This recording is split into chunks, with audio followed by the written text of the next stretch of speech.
رسول اکرم صلی اللہ علیہ وآلہ وسلم کی وصیت۔ حضرت ابو الدرداء رضی اللہ عنہ فرماتے ہیں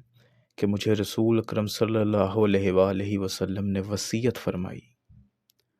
اللہ کے ساتھ کسی کو شریک نہ کرنا، اگرچہ تیرے ٹکڑے ٹکڑے کر دیے جائیں یا تجھے جلا دیا جائے،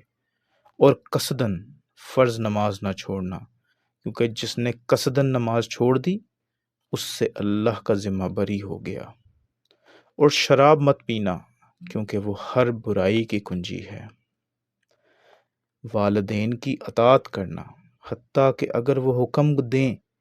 کہ اپنی ملکیت میں سے تمام چیزیں انہیں دے دو تو دے دینا، حکمرانوں سے لڑائی مت کرنا اگرچہ تم سمجھو کہ تم ہی حق پر اور حکمرانی کے زیادہ حقدار ہو، لڑائی میں نہ بھاگنا چاہے تم ہلاک ہو جاؤ اور تمہارے ساتھی فرار ہو جائیں، گھر والوں پر اپنی وسعت کے مطابق خرچ کرتے رہنا، تنبیہ کے واسطے ان پر سے لکڑی نہ ہٹانا، اور انہیں اللہ سبحانہ و تعالیٰ سے ڈرا